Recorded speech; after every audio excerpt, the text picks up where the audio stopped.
Saudari-saudaraku terkasih dalam Tuhan Yesus Kristus, selamat pagi dan berkah dalam.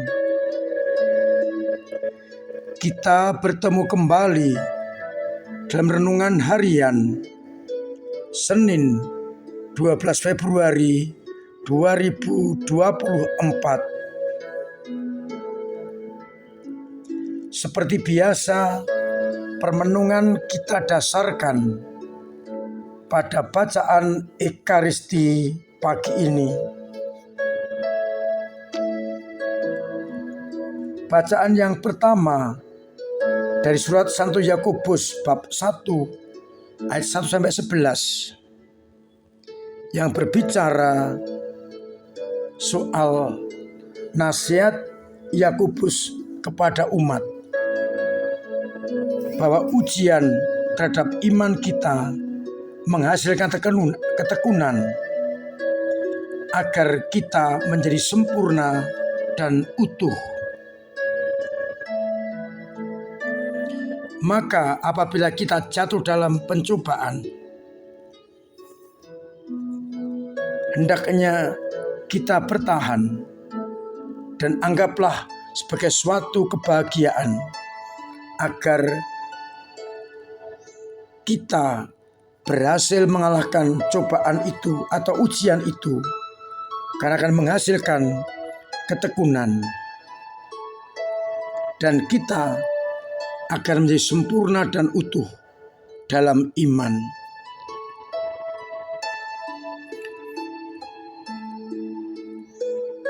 Orang yang kurang tekun hendaknya memohon kepada Allah kekuatan dan ketekunan untuk menghadapi cobaan-cobaan iman itu.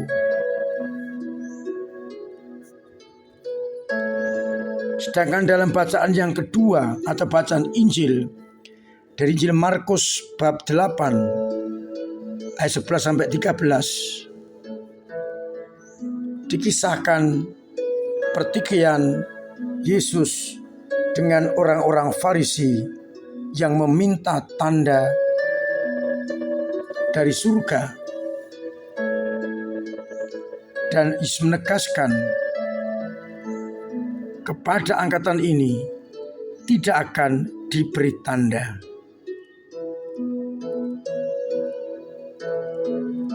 Saudari-saudaraku terkasih dalam Kristus,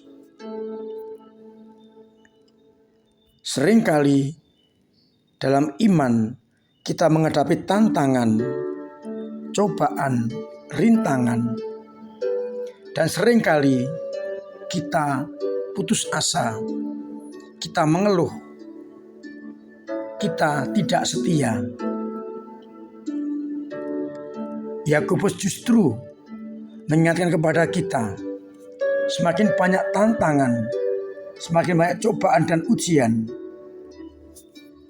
iman kita akan semakin kuat. Namun tak jarang ketika menghadapi tantangan, kesulitan, ataupun hambatan, kita mudah putus asa dan protes kepada Tuhan. Karena kita sudah terbiasa hidup dalam zona nyaman, yang juga akhirnya menghasilkan orang-orang yang minimalis, tidak mau berusaha meningkatkan iman karena banyak tantangan. Akhirnya orang kurang tekun. Orang merasa cukup dengan ini saja. Kita diingatkan oleh Yakobus, tantangan-tantangan itu akan mempertebal iman kita. Ketekunan-ketekunan yang kita lakukan akan membuat kita berani bersaksi. Oleh karena itu, kita bersyukur apabila ada ujian, cobaan dan tantangan, karena akan menghasilkan ketekunan dan menjadikan kita utuh dan sempurna. Itu mengandaikan kita siap keluar dari zona nyaman dan menyambut tantangan, ujian atau cobaan itu. Kita yakini Allah tidak akan menguji melebihi kemampuan kita. Maka mari bersama-sama kita hadapi ujian, tantangan dan cobaan dengan tekun, agar akhirnya kita menjadi sempurna. Dengan demikian, boleh dipastikan iman kita akan semakin berkembang, semakin mendalam, dan semakin kokoh. Demikian pula, ketekunan kita akan semakin berkembang, semakin kuat, dan semakin menunjukkan hasil yang menggembirakan, yakni kesempurnaan. Pertanyaan permenungan pertama pagi ini, apakah aku berani keluar dari zona nyaman menghadapi ujian, tantangan, dan cobaan? Dan apakah iman kita terbukti setia? Dari bacaan Injil, kita melihat sikap orang yang tidak percaya, sekalipun mengalami, mendengar, melihat tanda-tanda yang dibuat oleh Yesus. Mengapa? Karena orang jatuh pada kepicikan pola pikirnya sendiri, sehingga ketika melihat tanda-tanda Mesias pun mereka tertutup matanya dan tidak percaya. Tanda sudah diberikan Yesus dengan sangat jelas bahwa Ia menghadirkan kuat kuasa Allah dengan memberikan harapan kepada banyak orang sakit, orang yang tertindas, orang yang miskin dan tersingkir. Dengan karya-karya yang dibuat Yesus, orang seharusnya sudah dapat menyimpulkan siapa Dia. Kalau kita kembali bacaan kemarin, bacaan Injil khususnya, seorang yang kusta meminta kepada Yesus dengan permintaan yang menunjukkan kualitas iman. Kalau engkau mau, engkau dapat mentahirkan aku. Orang ini yakin Yesus pasti bisa. Tinggal persoalannya adalah mau atau tidak. Bertolak belakang dengan bacaan Injil hari ini, orang yang melihat, mengalami, mendengar apa yang dibuat Yesus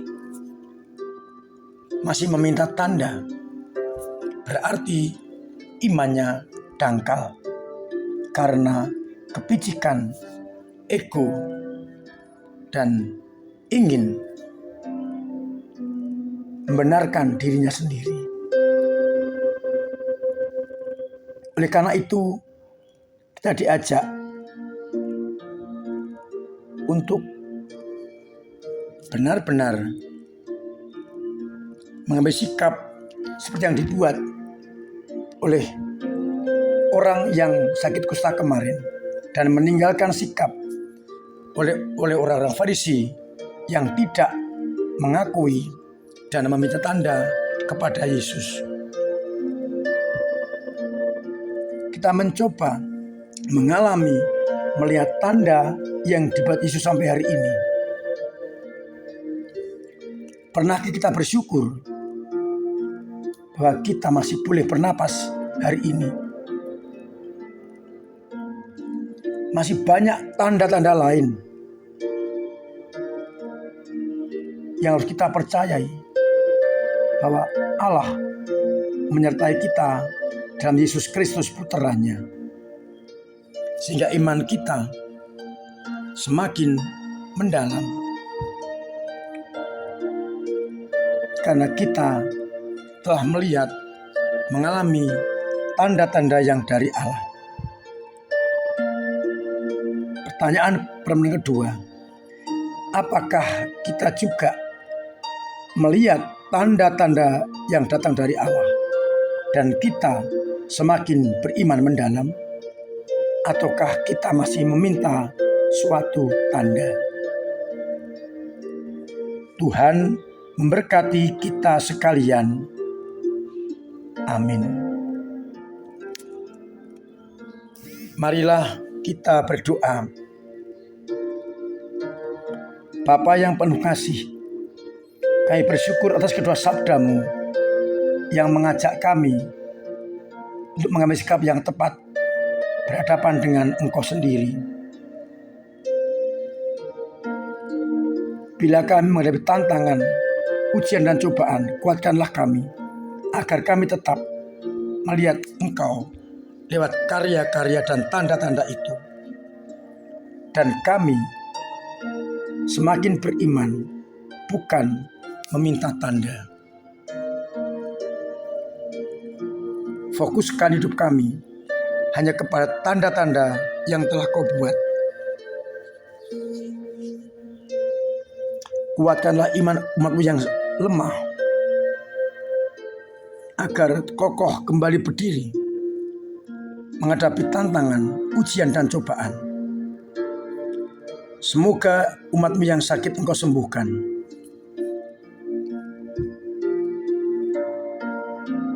Mereka yang meninggal Engkau terima dalam pangkuan-Mu.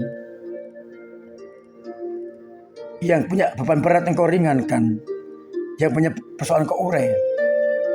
Yang persoalan ekonomi Engkau bantu dan sesamanya. Kami juga berdoa untuk para pengungsi akibat banjir.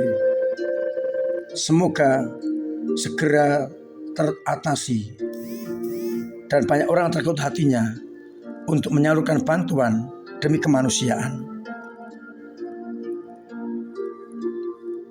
Untuk itu, agar kami setia kepada kehendak-Mu, bantulah kami dengan berkat-Mu sendiri, Bapa dan Putra dan Roh Kudus. Amin. Saudara-saudaraku terkasih, tetap saya ingatkan, saya wajibkan agar mematuhi protokol kesehatan, agar kita tetap sehat, terbebas dari virus corona.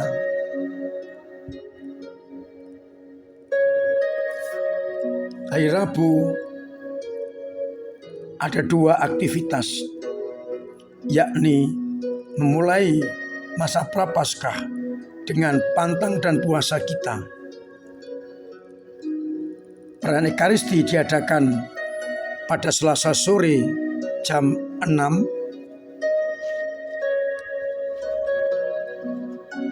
Rabu pagi jam setengah 6, Rabu sore jam 6, serta Kamis sore jam 6.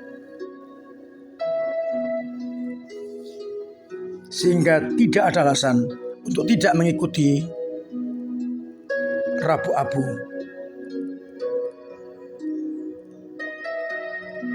Yang kedua adalah perhelatan pemilu presiden dan legislatif. Kita datang berbondong-bondong ke TPS menyalurkan aspirasi kita memilih pemimpin yang akan melayani 5 tahun ke depan. Semua orang Katolik yang sudah punya hak pilih wajib ke TPS. Jangan golput. Kalau kita cinta kepada negara, pilihlah sesuai dengan hati nurani. Pilihlah mereka yang tetap komitmen pada Undang-Undang Dasar 45, Pancasila dan NKRI, dan berdoa untuk kelancaran pemilu.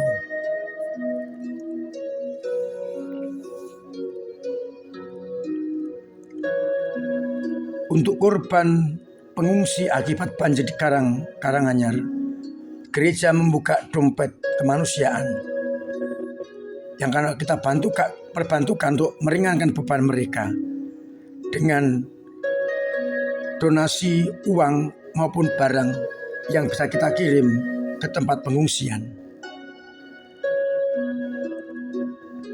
Terima kasih untuk semua yang telah benar-benar membantu gereja dalam pelayanannya, termasuk donasi-donasi untuk korban di Flores, korban Gubuk, dan korban Karanganyar. Semoga semuanya menjadi berkat bagi panjenengan. Akhirnya saya mengucapkan selamat pagi, selamat merenungkan, salam sehat, Tuhan memberkati